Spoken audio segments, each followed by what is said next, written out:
World War I chaplains serving in Gallipoli had to endure bombardment and being fired upon as they were within range of the enemy's guns all the time. Burying the dead and attending the wounded became an extremely dangerous task. By late 1914, trench warfare had embedded itself on the Western Front, and the Ottoman Empire had entered the war on the side of Germany and the Austro-Hungarian Empire. Early in 1915, the Allies were looking at possible strategies to open up new offensives. The Russians appealed to Britain for help against the Turks in the Caucasus. In response, the Allies decided to launch a naval expedition to seize the Dardanelles Straits. If successful, capture of the Straits would allow the Allies to take Constantinople and remove Turkey from the war. In April, the Gallipoli Campaign began with a naval attack which was followed up by a major land invasion involving British, French, Australian and New Zealand troops. The invasion force landed on the beaches of the peninsula, but were met with fierce Turkish resistance. The invasion stalled. 6 months on, Allied forces had suffered heavy casualties and had made slow progress from their initial landing sites.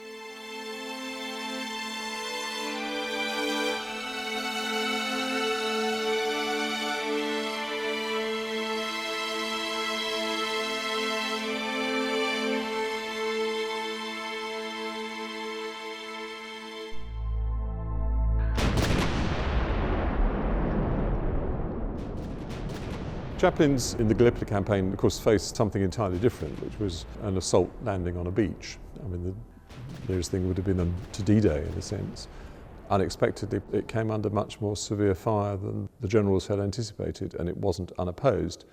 Very rapidly, the peninsula formed its own trench lines, and the war in Gallipoli took on a character that was very similar to that on the Western Front, except that because the rear areas were much closer, there wasn't a kind of protected rear area. If you were on the peninsula, you were in the range of the Turkish guns. The British chaplain who stands out most clearly in the Gallipoli campaign is Father Finn, who's a Catholic and who's killed on the first morning of the battle. He's the first army chaplain to die in enemy action in World War I. He was attached to the 1st Battalion of the Royal Dublin Fusiliers. Their task was V Beach at Cape Helles, the southern tip of the Gallipoli Peninsula. He was under orders to remain on the SS River Clyde while the troops made the initial landings. But anxious to be with the troops, he asked to be allowed to go with them. So Father Finn landed with them, and seeing the men being mown down and hearing their cries, made his way down the gangplank and received almost immediately a chest wound.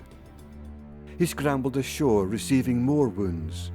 The last time Father Finn was seen, he was crawling up the beach, holding up his injured right arm, giving absolution to the dying men. Then he died.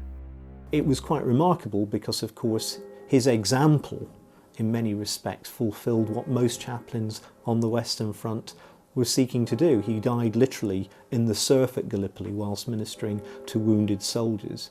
And he was celebrated.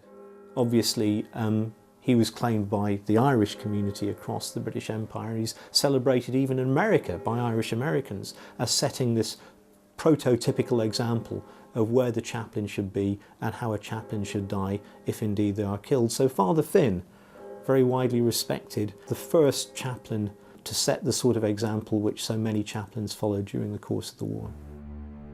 The Gallipoli campaign in many respects helps to precipitate change in chaplaincy affairs on the Western Front. Many of the prohibitions, for example, and many of the conditions which apply on the Western Front cannot possibly be applied at Gallipoli. For example, given the shallow nature of many of the British and Allied footholds on the coast of the peninsula, essentially trying to keep chaplains out of the front line is nonsensical because wherever you go is practically the front line. So it's the experience of Gallipoli which also helps to undermine this prohibition on chaplains serving in the front line on the Western Front. The work of the chaplain at Gallipoli in many respects prefigures, in terms of frontline ministry, what takes place on the Western Front in subsequent months, particularly after Haig is appointed Commander-in-Chief of the British Expeditionary Force.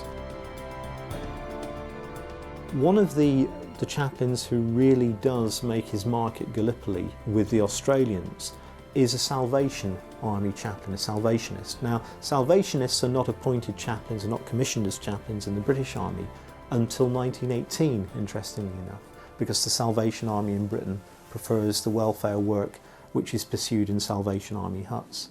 But the Australian experience of Gallipoli really does underline the example that could be set by smaller denominations, because of course in Britain the dominant church is the Church of England. In Australia and elsewhere in the Empire this is not quite the case, so the Anglicans are less front and centre than they are in the British Army in organisations like the Canadian Expeditionary Force, the Australian and New Zealand Army Corps. Chaplain William Mackenzie of the Salvation Army was attached to the 4th Battalion Australian Imperial Force. In the first few days at Gallipoli, with bullets flying over his head, he buried his commanding officer and over 100 men. This was the beginning of many burials he would perform.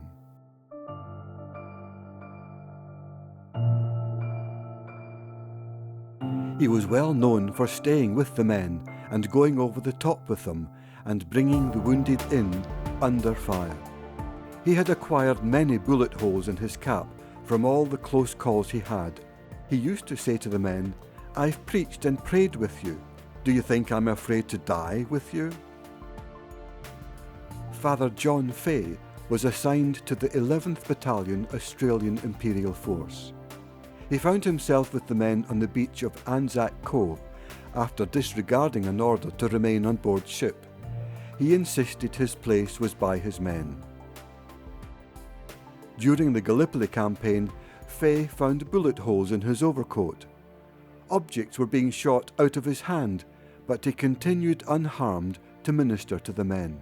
It was noted that he wasn't scared to go where the bullets fall pretty thickly. Shortly after this picture was taken at the Presbytery of Cairo in 1915, 2 of the chaplains standing in the back row were killed at Gallipoli. They were Chaplain Andrew Gillison of the Australian Infantry Force and Senior Presbyterian Chaplain William Grant of the main Expeditionary Force under the New Zealand Mounted Rifles Brigade. It was reported that Grant took no notice of shrapnel and bullets. He didn't care where he slept, as long as he was with his boys. He died going into the enemy trenches, seeking wounded Australian and New Zealand soldiers. Instead, he found some wounded Turks and dressed their wounds before he was killed in the trench. With regards to fatalities on the battlefield, it was a command decision as to where and when burial was possible.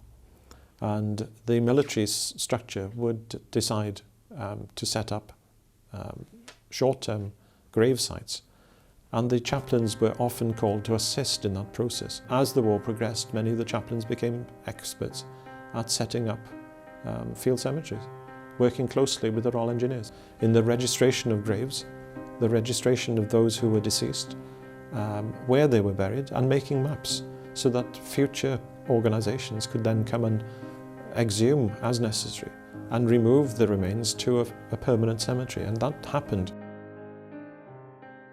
Chaplains, in terms of burial of the dead, it's very easy to overlook what that actually entailed and the demands which that made on individual chaplains.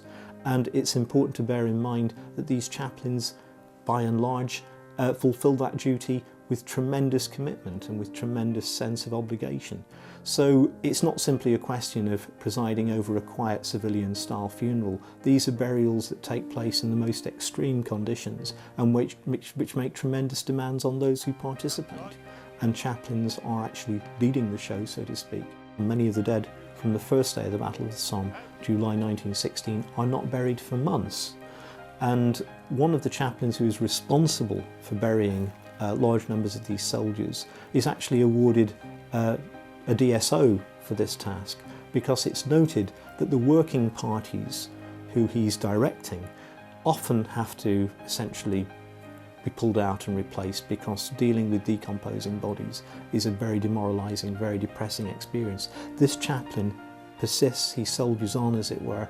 He is the person who ensures that these men are ultimately given a decent Christian burial, and it's his willpower, effectively, which ensures that that happens, that that takes place.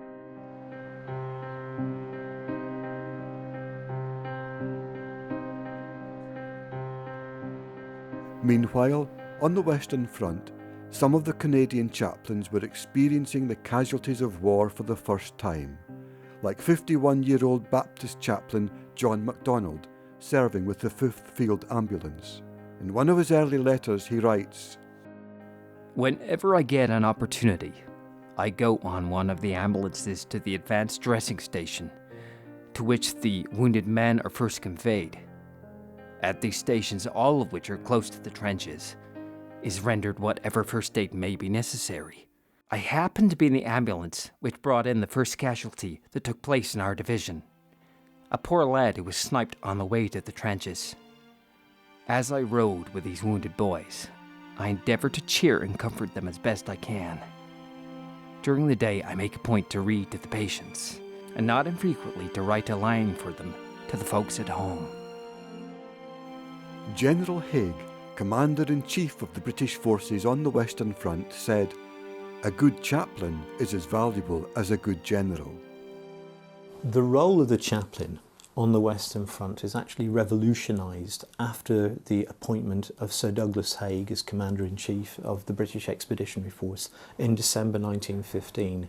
It's Haig who, as a firm, believing Christian man, sees the value of the chaplain and wants the chaplain to exert his influence as widely as possible, particularly in the front line.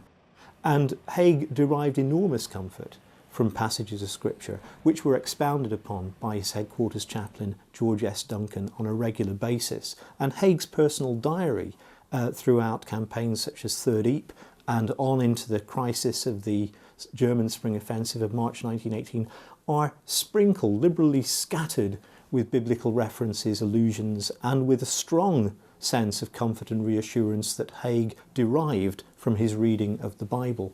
And what's very significant is that only a month after Haig is appointed Commander-in-Chief of the British Expeditionary Force, he convenes a conference of his senior commanders and says essentially, we have to do more with our chaplains. We have to ensure that they have access to the troops, that they're encouraging their morale, and ultimately, of course, this leaves the door open to them accessing the front line. So by the time of the Battle of the Somme in the summer of 1916, chaplains have unfettered freedom of manoeuvre into the front line trenches, even into no man's land during attacks.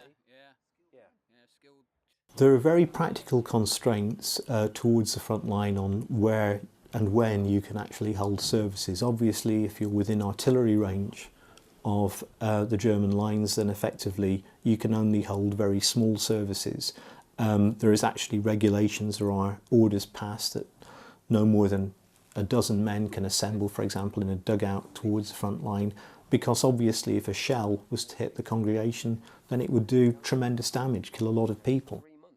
So quite often it would be 3, 4, 5 men gathered together for a brief word of prayer, an exhortation from the word, and a blessing and benediction. Or it would very much centre on the act of Holy Communion.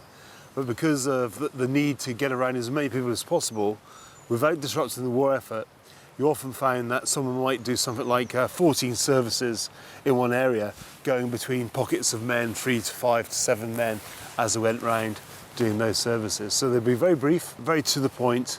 He may even ask them about their own backgrounds and their families and their loved ones, pray more specific for them, ask God's blessing on them, and then move on to the next 3 or 5 individuals and do a service with them. We have to understand that under normal circumstances, and this is a reflection of how conscious Britain was of being a Christian society, that church attendance is actually required of soldiers until after the Second World War. So there are large parade services which are often resented by soldiers who feel that they should have the option of whether or not to go to church, because freedom of choice in religious matters is something which civilians would take for granted. But essentially, These services do vary in quality. Some are church parades. These are services which soldiers have to attend. Soldiers are never obliged to go to communion, however, and many chaplains on Sunday evenings and indeed on other days of the week would hold services, voluntary services, which are in many cases very well attended by the soldiers concerned. Communion services were particularly asked for during that period. And we see many examples of soldiers writing home, mentioning the fact that they had attended. And they may not have been regular churchgoers, but during their time in France or out in Palestine, I think that it was apparent that many people were very much influenced by how their chaplains were trying to help them. And I think having experienced them myself later on in the end of the 20th century, I think they're very important. Communion took on a new meaning and became something you could do even in the most difficult of circumstances. It pointed to the person of Christ, his death, his atonement, and even when words couldn't be spoken just before an assault or a reconnaissance mission, you could at least 2 or 3 people together could celebrate communion, and then they'd move to the next location further down the line. It would all pretty much agreed on where they would have it by the authorities to make sure they didn't get in the way of anything military, but there was always a time and place to have communion in trenches just like the one here.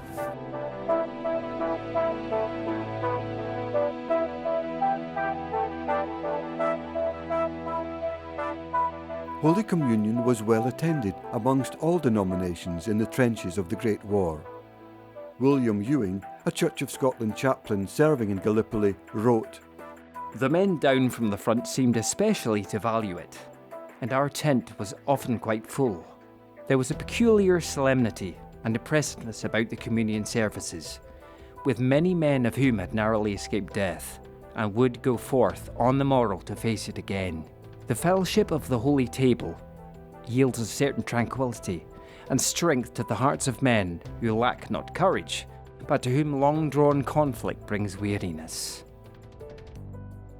Chaplain Thomas Jones described a moving communion service that he led during the Gallipoli Campaign. Services are not easily arranged on the peninsula, as being constantly within range of shell fire. Still, we managed to hold services, and at times, if well sheltered, there were large numbers attending and all show interest in singing and in the gospel message. One Sunday evening recently, our gathering was not more than 150, but all felt the presence of the Prince of Peace in spite of such tumult of war. At the close, the Lord's Supper was observed, and a season of real spiritual blessing experienced as we remembered him who laid down his life for his friends, and we prayed for our comrades in battle.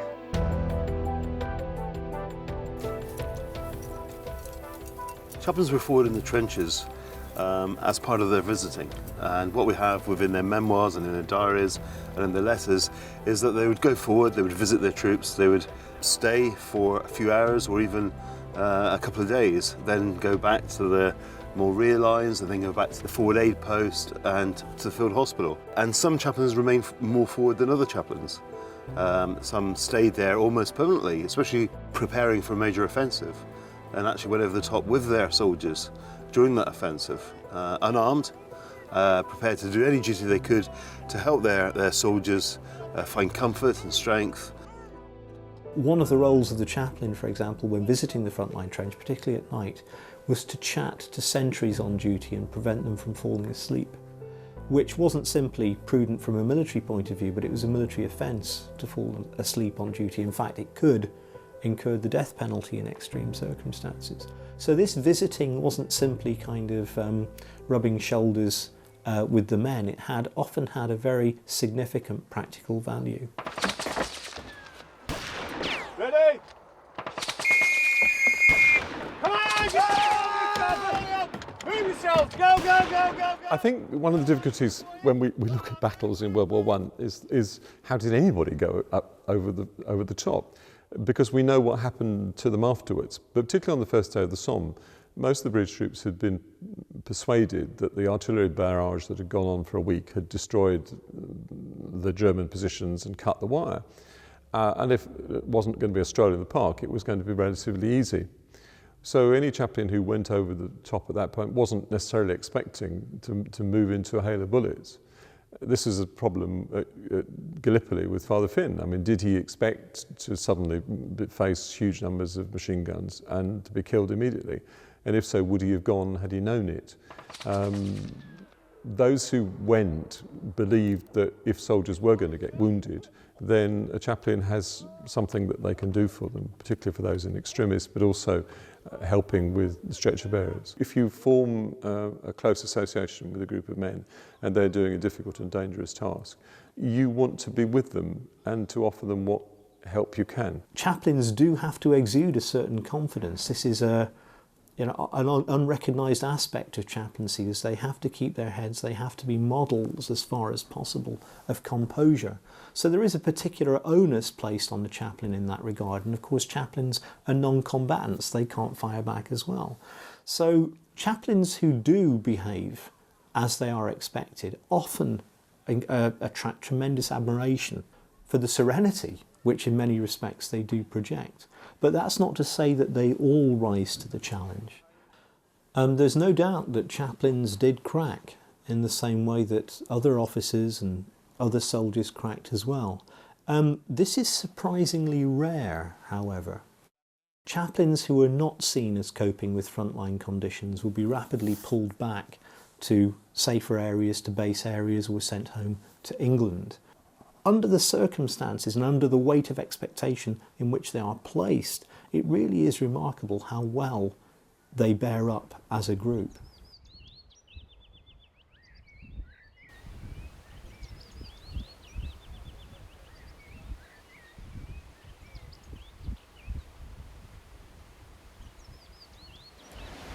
We're on the banks of the River Somme.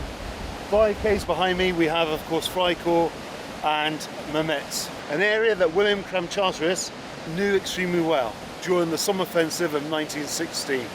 But one thing he loved to do when he had the opportunity was to offer a voluntary service. And the 38th Division, the Welsh Division, to his surprise, through torrential rain, at 600 to 700, he estimates, Welsh soldiers turned up to this particular service.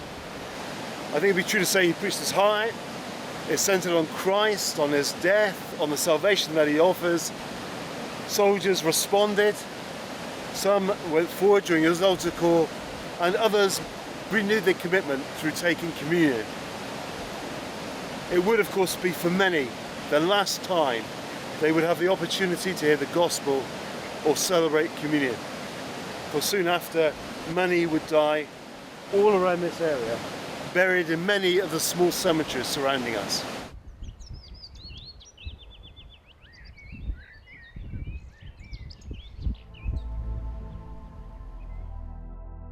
Coming up in World War I Military Chaplains Part 3, we look at chaplains who were awarded gallantry medals for their courage and commitment to the soldiers while under fire. We also highlight the role of Christian organisations such as the YMCA and the Salvation Army, who worked tirelessly looking after the well-being of the soldiers serving in the Great War.